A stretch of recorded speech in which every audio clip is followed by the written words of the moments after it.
I said it's your life. It's now or never. It's your life. You ain't gonna live forever. And everyone was just like, what? I was like, are you guys serious? Nobody got the reference? Is that freaking it's now or never? Yeah, Whoa! That one? Yeah. Okay, I was like, sure.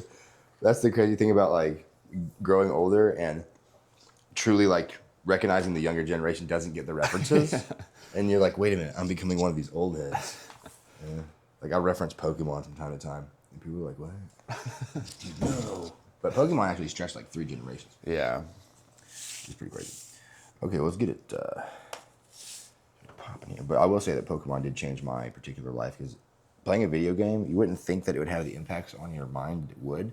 But it kind of clicked to me that, oh, you can take this like, you know, dumb, stupid, lame Pokemon, as you keep training it and training it and training it and training it and give it what it needs and put it in battles. And it almost dies a bunch of times and it just keeps getting better and better and better. Yeah. And then it evolves into a totally different thing and it's way better. And I was like, oh, that's what I'm like.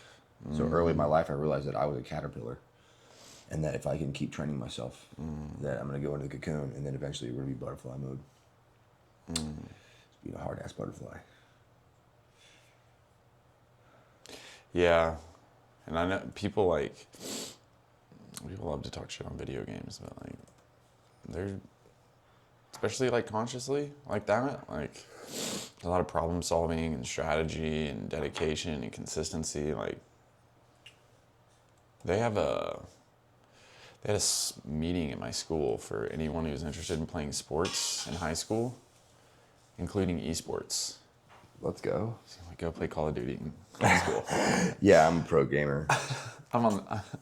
I'm starter on the COD team. It's a big deal in certain circles. You know, but I mean, we're not probably too far away from that. You know, Oh yeah, drivers. those would be the popular kids. Like, oh, he's first team Fortnite. So think about like drone pilots. Right. So we think about like, oh, like he's an ace pilot. You know, like back in like World War II or something like that, like dogfights. But now it's like, okay, well, this is like just the best drone pilot. So, but still, you're still gonna have that same level of wow factor for your cultural era. What do you think? Yeah, I think you'd have for to. sure. I mean, you only know what you know, kind of thing. Yeah. I mean, it's just like how like Will Rogers was like the biggest star in the world because he had a radio show. You know, it's like no one knows anyone on the radio now, but.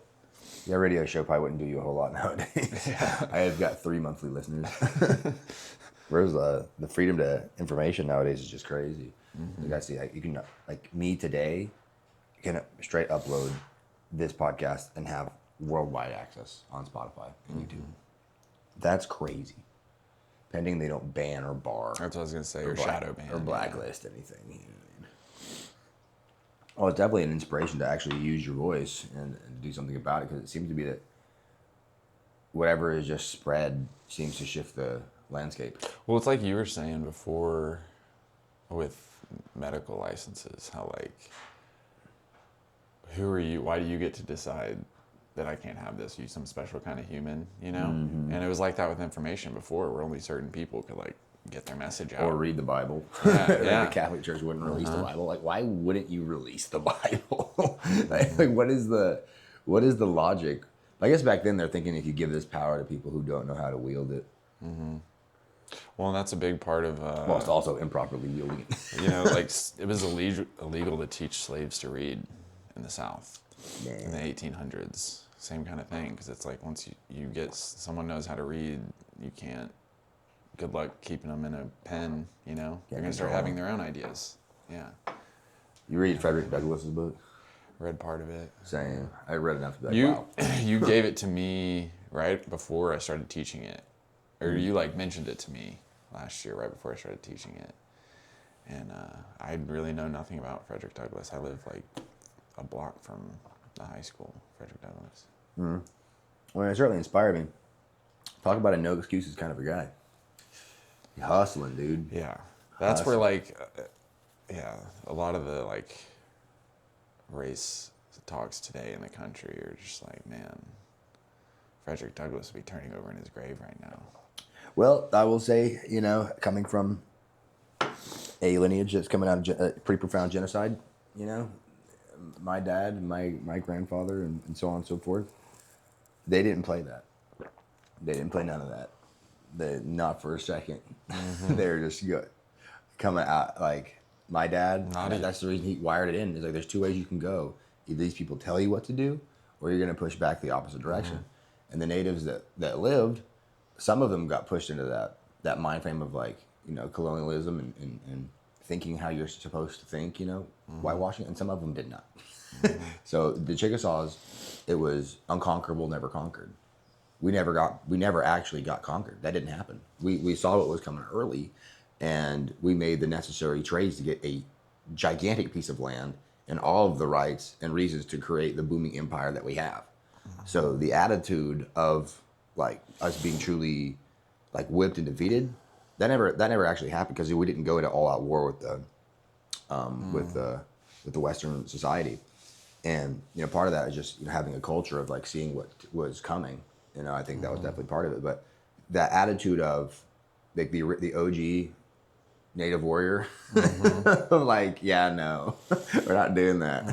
I got to see echoes of that in my dad, and I think that there's some of that, and certainly some of that in me too, where it's like this almost profound I won't even want to say anti-system. It's like anti-dumb system. Because like people, I've always wondered, like, am I anti-system? Am I like neurodivergent? Like, oh, I don't fit in, or I don't fit in. I'm like, well, I think I do, pending that the system is something I want to fit into, and it makes sense to me rationally and spiritually, emotionally, and mentally, and just logistically. But it's hard to do that with this current system. Like a lot of my patients or clients, like they feel like I'm always out of place. Like I don't fit anywhere. I was like, dude, I don't. Yes, for an awakened person, you're gonna feel that way because when you come to understand what is right and natural, you look at the world and you're like, what am I looking at? Yeah, and you have like enough integrity and awareness to know that like your actions aren't just your actions. They're not in a vacuum, you know? And so when you can see the system working the way it is, you're like, well, I'm not going to feed into that because I have integrity with my actions, even though the system doesn't. Well, yeah. Right. So like I looked crazy in residency for spending like more time with my patients. Like I would go back and see them and like, what are you doing? You know, or I would go play flute or guitar on the inpatient unit. Whenever they cut off like music therapy, I was like, you're not doing that, dude. I was like, these people are bored out of their minds. There's no sunshine in here. The food's terrible. Give them graham crackers and peanut butter. And I'm just like, man, to be stuck in here with like, you know, 15, 20 other people who are all super mentally unwell with no ventilation, and you can't walk, you can't go outside. And now you're going to during COVID, they shut down all the groups. And then they shut down music therapy. I was like, whoa, you're going to go crazier. You're isolated in a room with a bunch of other people. Yeah. I was like, well, let me try to spread a good message and a good experience for these people. And this is one of those moments where I'm like, this is so broken, but everyone else is so normal to it. Like everyone's totally fine with it. And I'm like, what are we doing? I thought the intention was to heal a human being. Whatever's happening right now is not that. We're checking our boxes and getting paid and trying to get out of here. Yeah, and that's one of the things I teach my class a lot. Like, you're always running a program.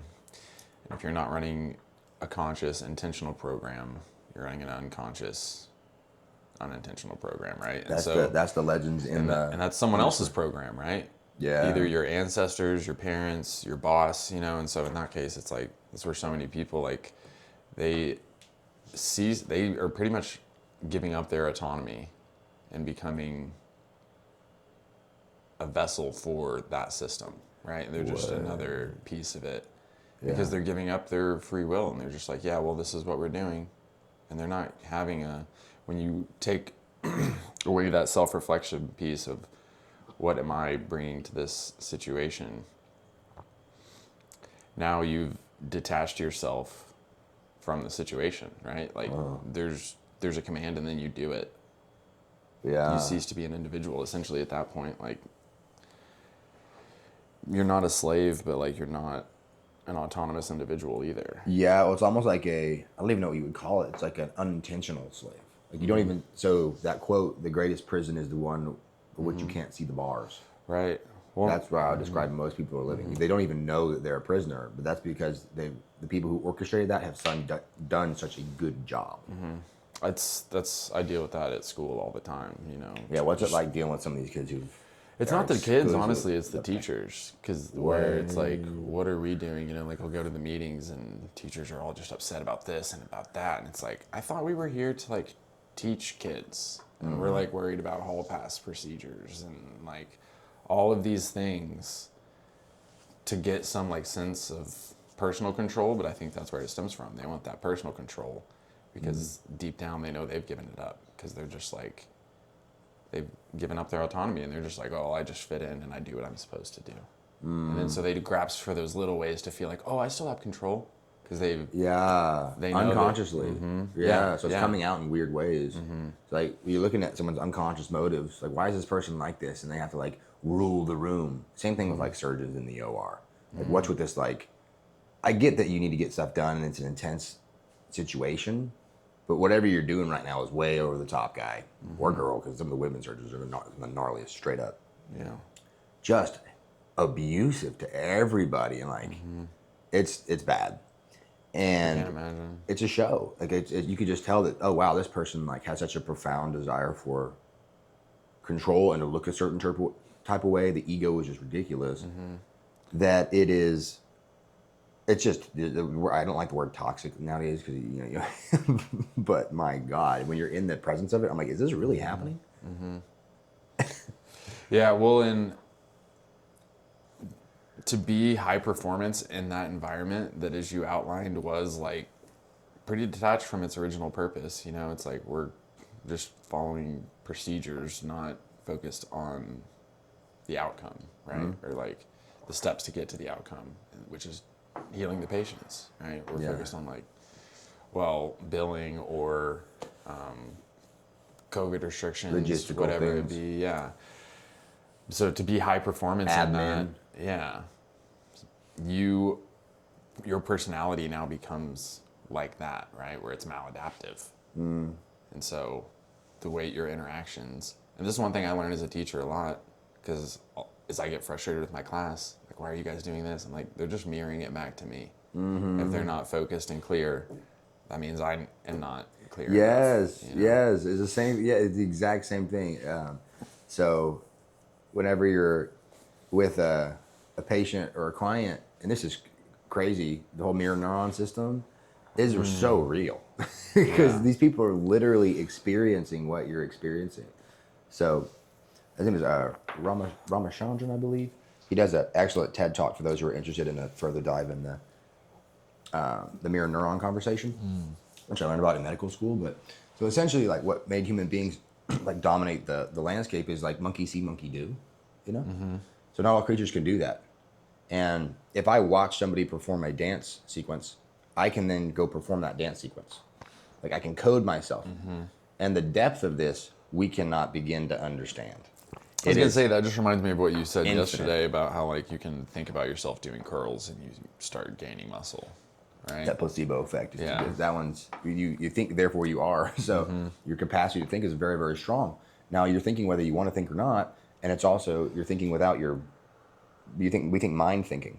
Your body is also calibrating itself to whatever's around it at a very, very deep level. So you becoming who you're around, the 5 closest people to you, that's not really like a conscious choice. And it's the most bizarre. You can do everything you want to do, but if you're hanging around with bad people, you're going to succumb to it because you're just absorbing whatever's around you, the particles in the air, the smells, the literal habits, and all of that stuff. Now, what I liked about the mirror neuron system was very inspirational to me because, like, well, first off, I was like, man, dang it. Like, I'm kind of subject to these people's experiences.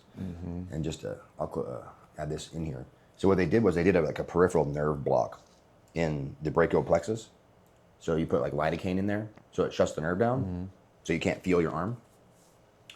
And then whenever someone across from you grabs their arm, you feel it in your phantom limb. Wow. Whoa. Yeah. Crazy. Crazy. So you're literally experiencing what the person is experiencing to some capacity. Like when you watch a movie and you begin to cry, you're like, ooh, ah. right? Like I could show that video to a sloth, and it's not going to be doing that. You know what I mean? Or another creature. They don't have that same system at the same level that we do. Now that's because we're coding it in real time and in real place. So we want to be very, very conscious that that's happening, and then also to guide it into the right direction. Because what you said is like the person that you're across from, your classroom, is literally a mirror. So if you're all discombobulated and sounding stupid, like they're all discombobulated, and then you gaslight them and think that they're dumb when it's you. Yeah, I learned that with my 4th graders one time, man. Like they were just was having a rough day, and I was like, we're not doing this again, you know, and I like sharpened up. I was like, this is what we're doing. Let's go. And then I locked in and they locked in. And then I wanted to be proud, but then I was like, oh, that means all the other times I wasn't locked in, or they weren't locked in, it's because I wasn't. Yes. You know, and so it was very humbling, but. You're entraining them. So we also talk about like co-regulation is like what am I doing for the person next to me? It's like there's self-regulation, but we're a communal species. Yeah. Like no human evolved by itself. It just didn't happen. Yeah. Well, and So there's co-dysregulation also, I might add. Yeah. Well, So and I was going to say, I felt opposite. that when you were talking about that, like when I was in that bad relationship, dude, there were nights like I would subconsciously too, I would just like wait in my car because I knew like once I go in, I'm going to start picking all of that stuff up. And Here we go, getting ready for war. yeah. Smoke a cigarette in the parking lot. Literally just take a nap in my car and just like protect my energy a little bit because it's, you know, and there was like a lot of love there too. And I know that's what sets up the pain. If there wasn't the love, there wouldn't be really the pain. Because otherwise, you could just walk. yeah, well, and it's just, but it goes back to what you were saying. Of there was just like also a lot of like habitual negative thinking, you know, and then you go and you be around that, and you can be as positive as you want, but you're still having to confront all this negative. Yeah. Especially when that's like a big thing I had overcome in my life. Then that kind of triggers that in me, and then my brain wants to start doing that.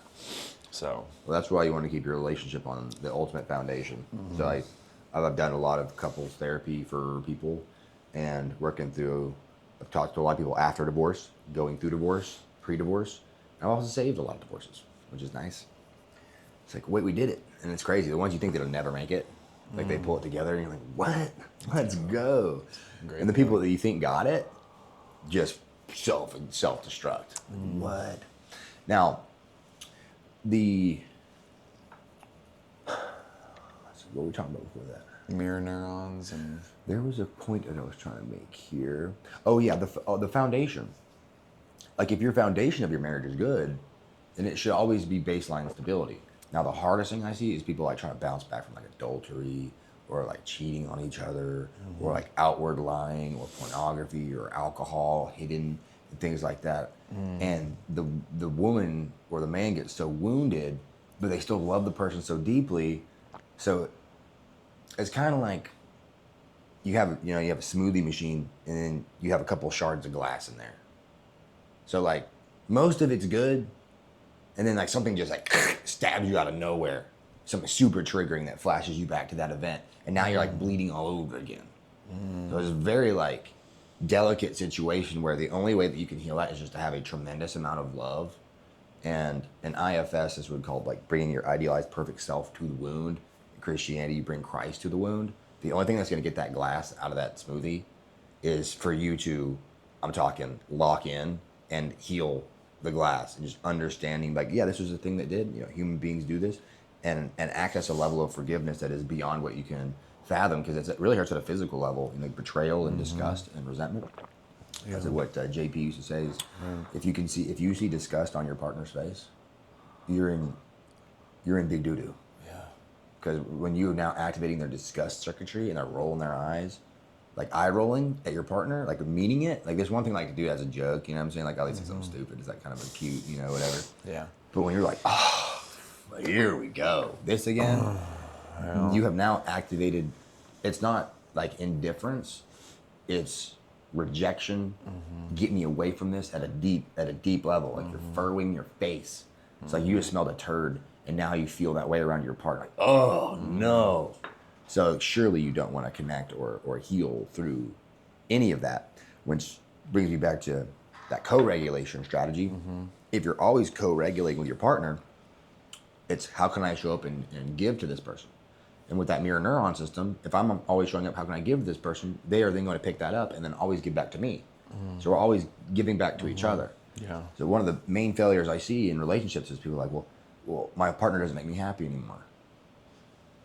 Or I start looking at my partners why isn't she making me happy? First of all, it's a really stupid question. It's how can I serve my partner? Because you married her for a reason. She obviously there's some deeper level of attraction, and she's an awesome individual, or he. And if you foster that and put them in the right environments, it's going to flourish and grow and boom. If you're a vampire and try to extract resources out of it, and it's already tired and miserable, and you're over here like, give me attention, yeah. Of course they're going to shrink they're going to mirror that, which is vampire energy. Now we're both vampiring and there's no blood in the room. You feel me? So there's co-regulation and then co-dysregulation. And it's excellent books like The 7 Principles of a Healthy Marriage. I believe it's what it's called. Now, it's by a PhD and his wife up in like Oregon or Washington. Excellent book. All you need is the concept stuff. Oh, is it the Gottmans? Yeah, that's him. Yeah. So thank you for that. I was like, what is the guy's name? So essentially, they can just tell like with like a 90+% rate if you're going to get divorced or not in the first like 3 minutes by simply looking at your physiology and looking at your metrics. What's your heart rate? What's your blood pressure, temperature, so on and so forth, whenever you're talking to your spouse. And there's no words involved. There's no psychology. There's no communication strategies. Exclusively, do you dysregulate or do you regulate? With like 90+% at like, it was like 6 months or 10 years. I can't remember the exact data points, but it was just overwhelming. So whenever I'm with a group or a couple, what I do is I just close my eyes because like I don't want to hook them up to all the machinery. You know, I'm definitely gonna get a biofeedback machine soon, but it's on the agenda. So you can like look at their metrics while you're talking to them. So then you can trigger them and watch what happens when you get triggered. It's a very fun exercise. Yeah. You see your autonomic nervous system like spike. You're like, what? I thought the words were just words or thoughts were just thoughts. No, dude, you're freaking yourself out. Like, how do I get these autoimmune conditions? Why is my body melting? Fibromyalgia and all this like chronic pain. And then the first time I did biofeedback, so you're looking at heart rate, you're looking at breathing rate, your peripheral oxygen, you're looking at your skin temperature, breathing rate, and it's all on screens right in front of you, Matt. And then the therapist will trigger you on purpose. Talk about something that bothers you. And you just see all these flat line stability start looking like seismographs. I'm talking heart rate spiking like crazy. Mine went from like a 44 to like 102. So it's like double and a half. Right? So you went from like idling in neutral to like, wah, like as fast as you can go from a simple thought and conversation. And I start thinking about that. I'm doing this at 1 a.m., 2 a.m., 3 a.m., 4 a.m. Why not sleeping? Long story short is if we can get people to recognize that. So instead of me thinking, how do I rationally have this conversation with my partner with words? It's stupid, dude. I'm trying to experience and feel the person across from me and then service them, right? To be Christ-like is how can I be a servant to this person and to help them.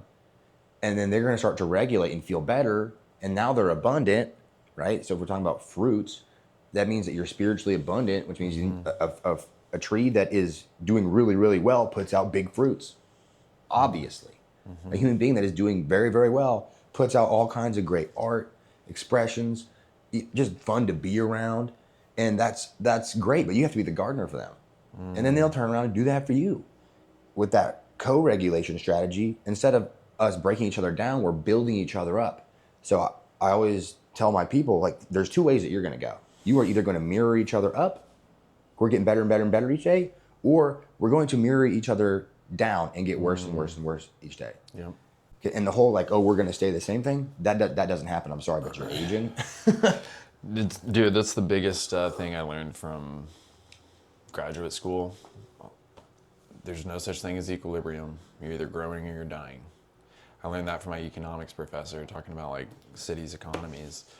But as soon as he said it, I was like, that's the truest thing I've ever heard. Yeah. Like in life, like if change is the only constant. And so if you're not changing positively, you're standing still in a moving universe. That means you're moving backwards, you know? I never thought about that. It's like if you're running a race, but it's like a treadmill. So if you stop, it just keeps going. Yeah. You're like, oh no. Yeah. So like there's no stopping, you know? Like, and I jokingly say it to my class, like, you know, probably weekly of like, you're one breath closer to death. Because we are, you know, and so that's also why, like, you're still breathing, your heart's still beating, and you're not doing anything. You're wasting time, and that's the one resource you're not getting back. I've blown tons of money in my life. Yeah. I'll make more. I'm gonna make more time.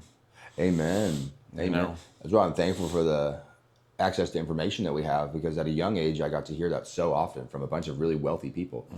They're like, I'm sorry, when you're young, you trade your time for money. When you're old, you trade your money for time. So you're always doing this stupid thing. So I was like, well, let me not do that stupid thing then. So part of getting to the new wealth, or shifting the way that human beings even comprehend wealth, moving out of a materialistic society, because we've gotten to a point in time where people have all the materials. You can have a mega yacht and a helicopter and a Sea-Doo and all this stuff, and you can still be sad, bro. You can still be depressed. It doesn't, I'm sorry, but that's not the solution to your problems. Now, is it cool and fun to have those things? From time to time, yes. But it seems to be that wealth only buffers stress. It doesn't buy happiness. So it helps you from having to think about bills and like loss of resource, but it's not gonna like create positive experiences internally within you unless you are the one who decides to do that. Yeah. So when I heard that, I was like, well, what's the point of me going to do all this crazy stuff? When it comes to the new rich, they call it the NR, you know, Timothy Ferriss's book, 4-Hour Work Week, and the way a lot of the new entrepreneurs are thinking, and really just spiritually minded people. It's just intelligent. How do I get to a level where I don't need a ridiculous amount of money? That concept is gone. That's just pure ego. That's fear, desire for control, and trying to outcompete the person next to you. This is not that. I want freedom of my time. I want freedom of opportunity, so I can go and do as I please. And then certainly, freedom of wealth to whatever level I'm at.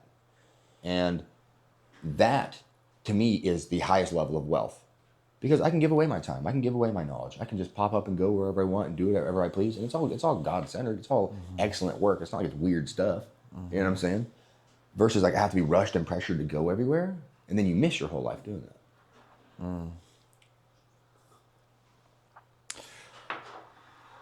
Do you feel like I was going to ask this when we were talking about mirror neurons. Do you feel like working with your patients, because like by them coming to you, they're like looking for solutions and answers, you know? They're like taking a positive step. Do you think that like, but then conversely, they are working through some negatives. So do you think that keeps you like hungry and ambitious, seeing all of the potential in your patients, the unrealized potential? Do you think that kind of like is a drive for you? Absolutely. You're unrealized? It sickens me in a good way. Like, I have some patients that make me so like wrathful and angry. So the desire to bully people, I have that, dude. Like I have it a lot. I have 7 brothers, and we come tribal background. We're beating each other up, but it's from a position of love. Because if anything ever happened to my dear brother, I would lay my life down to save him. But it's so weird because then we beat each other up. Like, why are we doing this? Well, if you love them, you would beat them up. Yeah. And this whole like, coddle the patient, coddle the client, don't say anything to hurt their feelings things, it is what has got us into this dilemma. I, for sure, healthily, only once there is love and understanding in the room, and open it both directions, to allow ourselves to push each other and to sharpen one another. Iron sharpens iron. Wood does not sharpen iron. It might feel good in your chop and stuff, but you're dulling your blade by doing that. So smart people who like to only hang out with dumb people, or people who are less than them, and you'll see this a lot of guys and girls and leaders, they only want to hang out with people who are less than them, so that way they're always in the leadership role and feeling sharp and like the coolest person in the room. That is the definition of soft. Yes. You want to be around great-minded individuals who correct you and check your ego and such. But certainly, when I see my patients, because I can see the patterns of, dude, if you just did this, this, and this, you'd be the best to do it. Ever. They don't see that. So it's my job to aggressively show them the patterns of, hey, you do this, this, and that, you're the best. But also, probably more importantly, is if you do this, this, and that, you're going to be the worst that you have ever been. You are so much closer to your dreams than you could possibly fathom. You are so much closer to your own personal hell and sufferings than you can possibly imagine. It is a couple key decisions away. And it's today, baby. Heaven's closer than you think. Hell's closer than you think. Reframed. Oh, yeah. Yeah. But no, it definitely.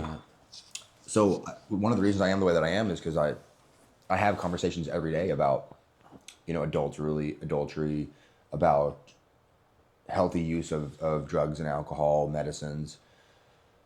Every day I'm talking about sleep and going over people's health related practices. And when you see these people who are so so much potential, but what's weird, once again, if you come around people and you're like this, they come to your level for a little bit, right? Because when they step into their office, they're getting a little piece of energy. So then they kind of rise up. And you can see the sparkly, like this is what they're like when they're confident or they're engaged. Like I had this little girl in here, just probably one of the best musicians I've ever seen or heard.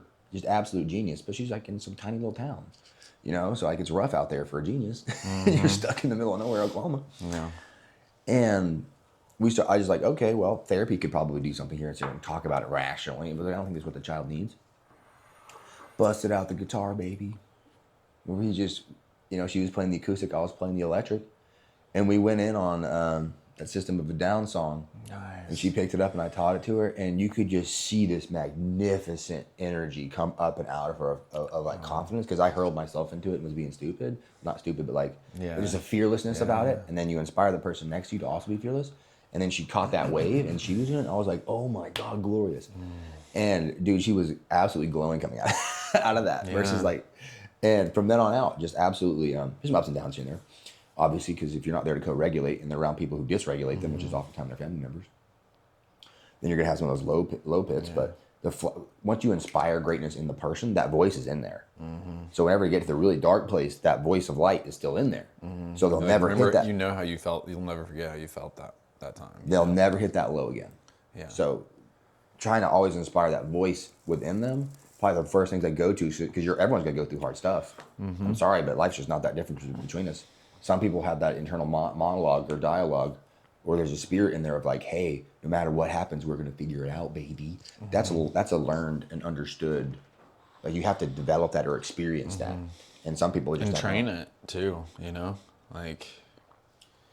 Yeah, the absence of good men and good women is the real evil, I feel like. Because if you see it, you will never forget it. Like, you ever see one person who's an absolute dog in your life? Another reason I'm thankful for the freedom of information is I got to watch Rocky 1 through 4, dude. And Dragon Ball Z. Yeah. And I got to, hear the Bible and the story of David. And you hear all this stuff, and that idea, those concepts live in you. So whenever you're facing the thing, you're like, oh my God. And then that voice, the voice of truth, right? That one calls out to me. I'm going to listen to it, because you can absolutely transcend. People don't like to hear that. Well, and it honestly helps to have those like external role models, I guess to say. It's like kind of take some of the pressure off of you. Oh yeah, dude. Honestly, Tiger Woods was a big one for me.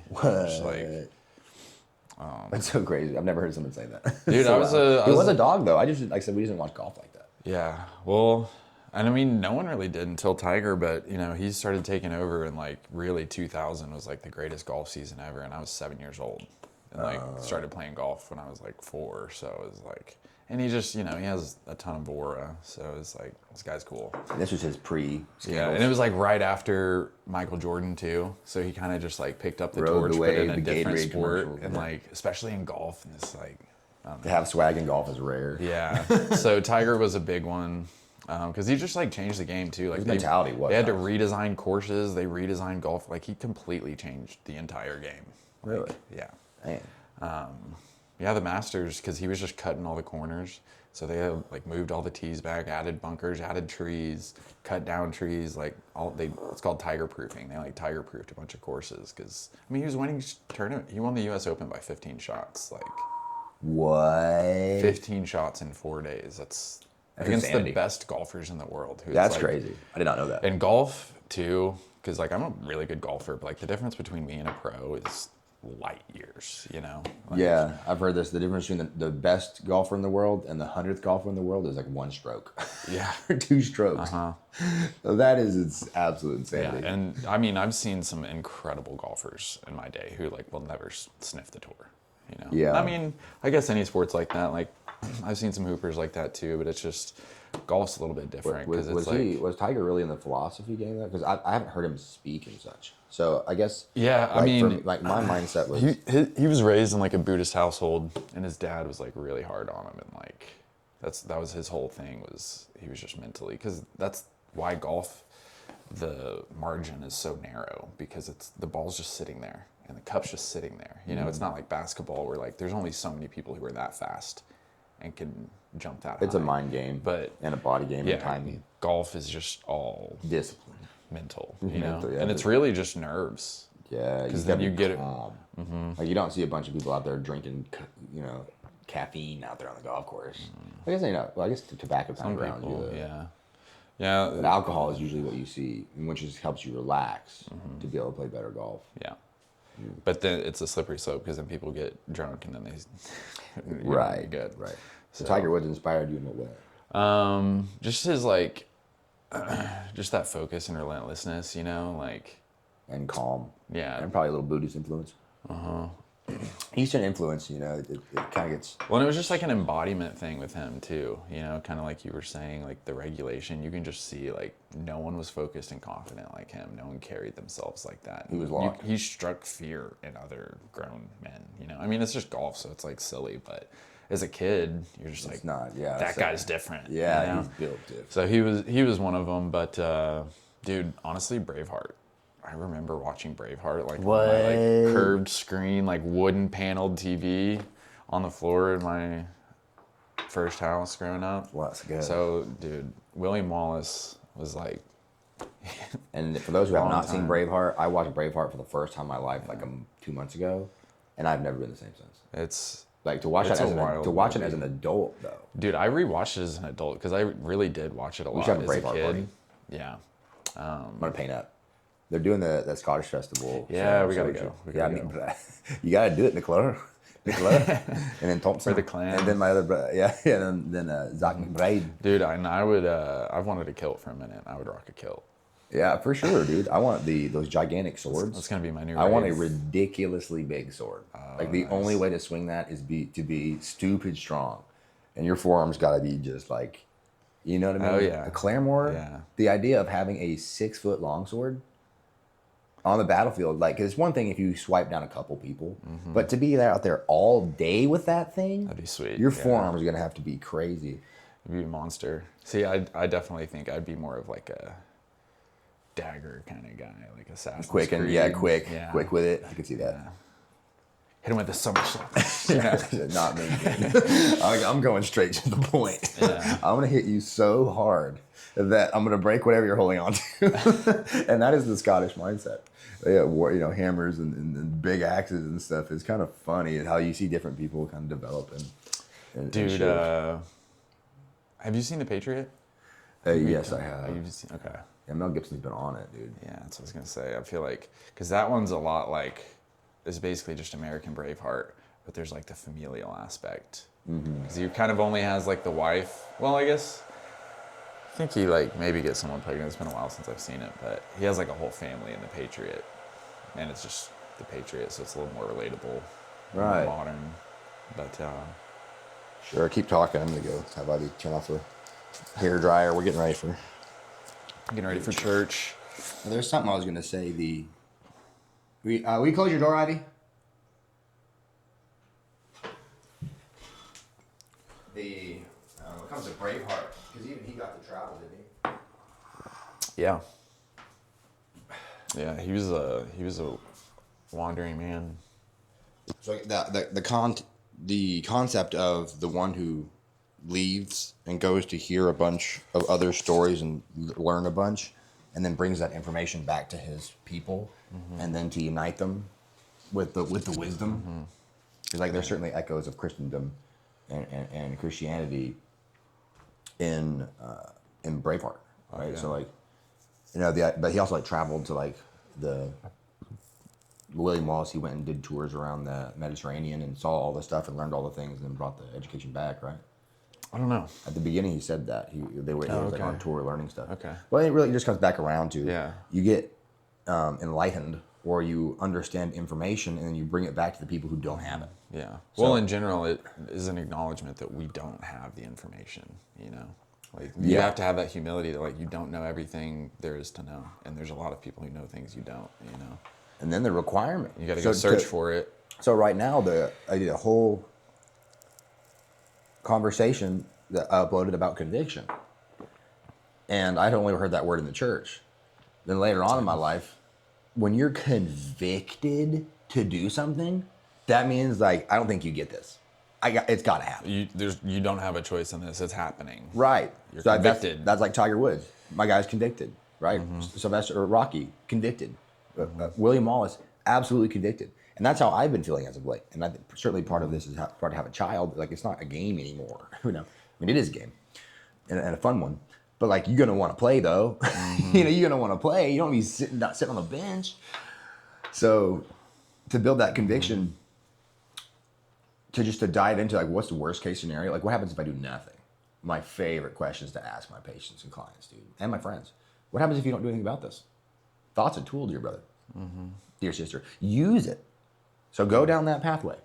If I just kind of like let this, kind of this weird depression or anxiety or this conversation or this marital issue or this low back pain, if I just ride this out for, like, 6 months, I really feel like, people are smart, dude. They're way smarter than what you think they are.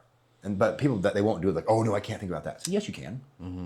They're like, oh, it hurts. Like, that's the point, you idiot. Yeah. Well, and that's the defense mechanism. And I think a lot of us will do that, like, because it's not even just, like, we'll sell ourselves short. I could never know that. I can't figure that out. Who knows? But that's just a protection because we do know. Amen. You know? And it's a lot of times more convenient not to know because change is hard. Yeah, and also to feel that level of power is overwhelming. Like, people aren't afraid of life, they're afraid of difficult emotions that come with life. So one of those difficult emotions is to feel power. Like, to feel responsibility, strength, and love is overwhelming. You're like, oh my God, wait a minute, I do care? That is, if you don't know how to manage emotions, you're not used to that, and you just want to stay the same as what you've always been, you're going to reject that. The same way that you would reject, like, profound pain or hate or hurt or frustration. So people deny themselves emotion. Really, we should be open to the experience and accept it, and then commit to the next necessary steps. So that's acceptance and commitment therapy, one of my favorites. Do you think that's learned? Is that innate? I don't think so. No. I don't think so. I guess why it's in all, like, the books and religions and self-help books. It really comes. We used to think, like, cope was the answer. Oh, you're traumatized. Oh yeah, just kind of, like, do stuff and avoid that and Go harder. Yeah, but now later on we're like, that's actually really dumb because you don't ever actually work through it. Your body's going there for a reason. You have to accept what happened to you and allow yourself to experience the emotion, grieve, or celebrate. It goes both ways, because I would deny myself pain, but I would also deny myself love and pleasure. It was an overall numbing sensation to life when I was in my trauma days. Yeah, I mean, that was the big lesson I learned in 2025. I fucked up by my own standards in the summer, and then, I grieved and I took accountability and I did everything except, like, accept it, like, lovingly, and be like, I still love myself and, like, it's okay, And it wasn't until I did that I was able to, like, move on, because there was just, like, this cloud Hallelujah, over brother. me. And kind of just took long enough. I was like, God damn, I miss the sun, Yeah. It's like, it's all about that. It's like, okay, and it's okay. I heard a great one the other day. It was about that one actor who got cancer. Like, he was 48. He just did a whole video. He had three kids, beautiful wife. Had his random just colon cancer. It was, I think, Mox from that one. He's a quarterback in the movie. But anyways, long story short, super good guy, And he just given this conversation about, when you're facing death and you're not expecting to face death. Like, you're 48, you're super healthy, you're at the prime of your career, and then all of a sudden it's like, hey, you have a terminal diagnosis. And during his cancer battle, he was talking about this just overwhelming sense of like just hurt and regret and annoyance with all of the things that could have been done but weren't, and where you're at, and the shoulda, woulda, couldas, and at the end of it, he broke, and he was like, "Oh, if I'm worthy of God's love, surely I'm worth of my own love."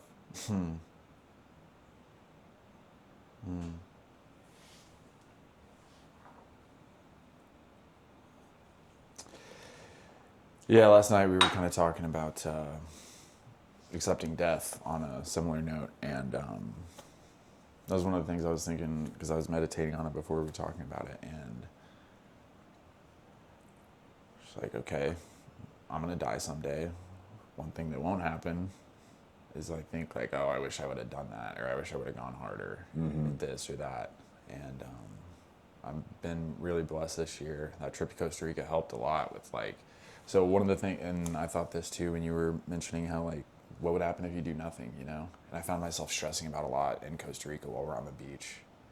And then I was just like, what if I just, and there were a few things that I was like, what if I did nothing? And it's like, nothing would happen. Like, okay, so let it go, you know? It's like not part of my mission. It's not why I'm on this earth. So like, why am I not enjoying myself on a beach in Costa Rica about it? That took me about a week to figure out. By the time you got there, I had it squared away. Yeah. I was kicking and screaming, you know, you're laying there on a beach as like, It's like, no, but I have stuff to do. I should be worrying. I have stress to carry. Hello.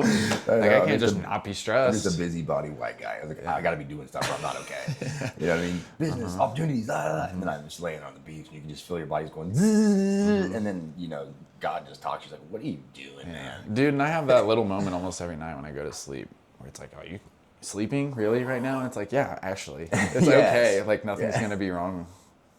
It's the most important thing that if you you could just go do. to sleep, Go to the sleep. world will still be here when you wake up. And Presence, dude. Presence. And like state, like I love it. State control, the exercise that we made. Yeah. Love it, dude. Because it's like, how do we get you to your best state of being right here, right now? And as long as I'm in that, I'm good. It's the best. If I am in an elevated state, so like seek first the kingdom of heaven, the dominion of which you feel like a king. If we're in a good spot, and if you feel like a king or a queen, baseline, then everything around you rises to that level, and it's the best that you can do, literally. And I know this is the opposite. It's like if I just feel like absolute trash and I do a bunch of stuff, it's like, yeah, I did that, but what did I become through the process? Because I wired myself to be annoyed, more frustrated, more depleted, more irritable, and I'm not trying to do that.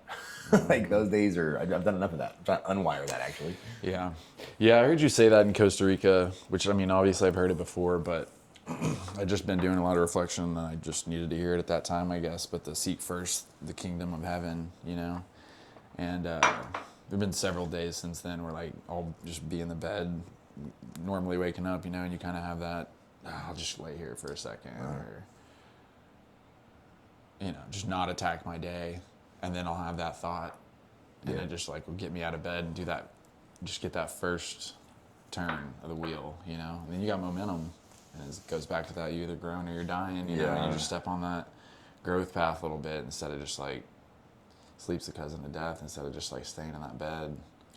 What I like about that phrase though is sometimes it's seek first the kingdom, and sometimes it is, hey, 20 minutes, lay here and meditate and visualize. Yeah.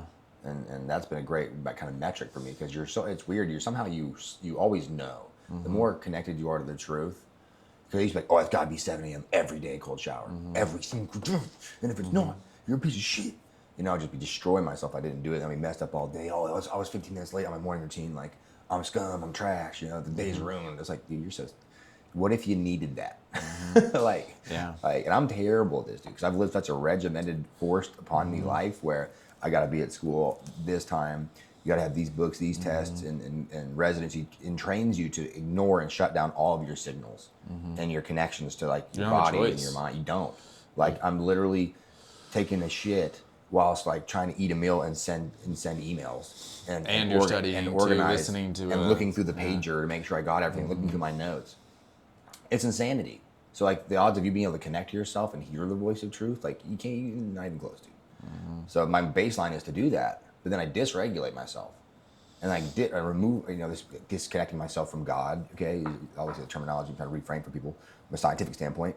If you're disconnected from your breath and your source of inspiration and your vision and your light, that is to step away from God, whatever you want to people want to call that. I don't really care, but that's the process. Your vision of all that is good, and When you're good for dysregulated, you can't Yeah. see. If you are in a dysregulated nervous system and emotional state, you are incapable of experiencing connection.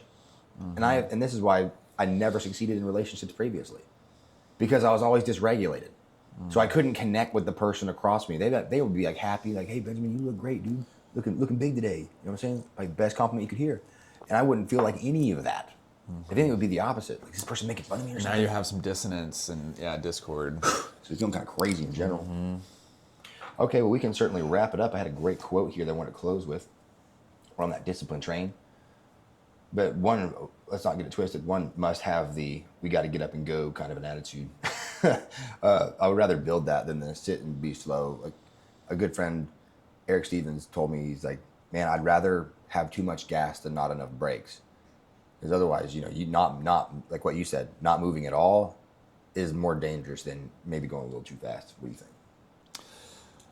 Yeah, that's disciplines, that's a big one of the big things I learned last year too. Is it is good to be self-reflective, but at the end of the day, it's like what you do with that self-reflection that matters. The action point, dude, which has been on my mind and my heart so heavily, was like, I've self-reflected enough. What I said last night, how much affirmation do you need? You know the mission that you've been given, man. Yeah. You've been told that. People have shined. The kids gave you an ovation, bro. Like, if there's, and all these kids telling you, great job, good job, best teacher I ever had. Dude, how many teachers have heard that? I'm sorry, but I had a lot of teachers. I didn't walk up to one of them and be like, that was a great lesson today. I've never done that in my life. You know how many teachers I've had? Yeah. Teachers quotes. Yeah. They're like, I gotta be here. But actually engaging ones that cared, no, bro. So whatever I say, share that gift, bro. We absolutely need it right now. And that conviction word needs to be on our hearts and on our minds, which is, it's not really about me. You know what I mean? It's for the people, but also like you love it. It's the weirdest thing. Why do we love it so much and yet we fight it? I think what I heard last night was like, it's disrespectful for you not to be on stages right now, Benjamin. It's a disrespect to you and everybody else. Like, there's such a desperate need for information and good opportunities and practices online is ridiculous. Because all you see is fail, struggle, discuss, conspiracy, all over the place. It's like, well, where's the good shit, man? To be able to, the kids need to see it. Whenever they literally see it, it will never be forgotten. It's like, one truth is more powerful than 1,000 lies. Well, great. But if they're broadcasting exclusively lies and no truths, it's still going to overpower the truth. So you have to shine. You got to shine that light, baby. And pray us out. Any closing statements? No, you want to read that quote before we pray us out? Good job. No discipline seems pleasant at the time, but painful. Later on, however, it produced a harvest of righteousness and peace for those who have been trained by it. Hebrews 12:11. So that's that morning routine. But when you're doing it, once you get it going, getting it going is the worst part.